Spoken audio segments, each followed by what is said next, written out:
Hello friends! In this video we're going to talk about why your house feels sad, a few housekeeping and home decor tips that will easily turn those feelings around. Before we begin, be sure to subscribe to my channel. Alright, let's get started.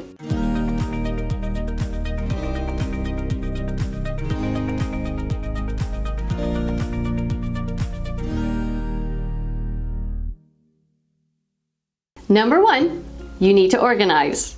I always tell people you want to start here before you begin to decorate, or you're going to be decorating over clutter, and that is not a good look. Organize for function, not just aesthetic. If it's just for looks, you're not going to stick with it.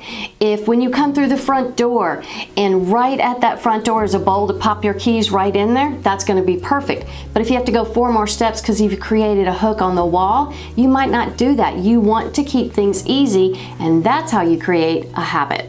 Don't be afraid to purge. I am not good at this. I really struggle with this. It's not that I'm a hoarder, but I do have trouble letting stuff go. And I read a book by Marie Kondo. She's the queen of purging. Check out her book because it really helped me let go of things. And once I did, it was cleansing. It was almost like I could breathe. Number 2, if you only have overhead lighting, then the mood, it just makes me depressed. Lighting is so important, and when I go into a lot of homes, I realize people don't really realize how changing their lighting can change their overall mood. If you only have overhead lighting, it's not warming. You want to have different lamps in a room, different lighting. You can have overhead, but maybe have some lamps. I like to keep bulbs at 60 watt or 40 because that's what creates the mood in a room. So take a look at your lighting in your room and see how it looks. And if you only have overhead harsh lighting, you need to add some soft lighting because it'll change everything. Here are a few examples of harsh overhead lighting versus soft ambient lighting. Notice how the shadows are much harsher in this photo. In this next photo, you'll see how these lamps just softly light up the room in different areas and begin to create just a warming and comfortable feeling. Number 3 is when you have too many accessories. When you have too many accessories, you can create visual clutter.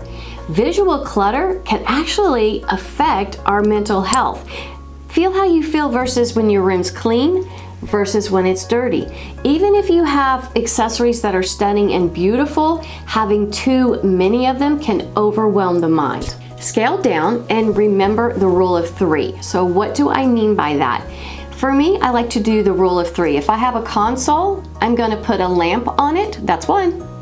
Maybe I'm going to put some photo frames over here. That's my 2.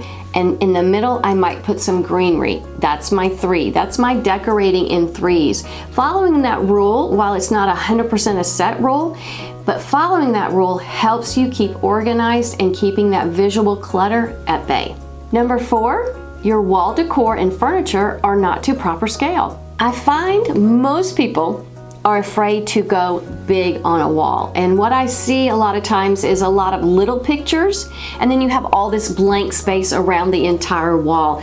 Don't be afraid to put a big picture on the wall. It fills up the whole wall and brings the whole design in. Along those same lines, choosing furniture that is too small has the same effect.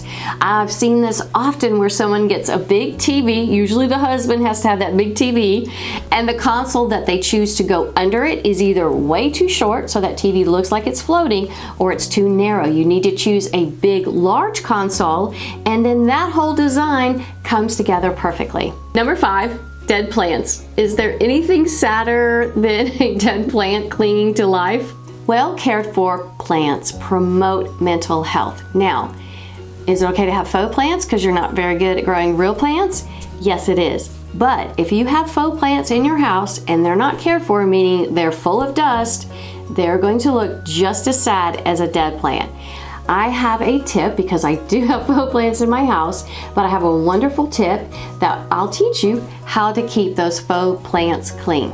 So here's what I use. Foaming bathroom cleaner. And you can only use this on faux plants that are like more of a hard plastic. You don't want to use this on faux flowers because that will ruin them.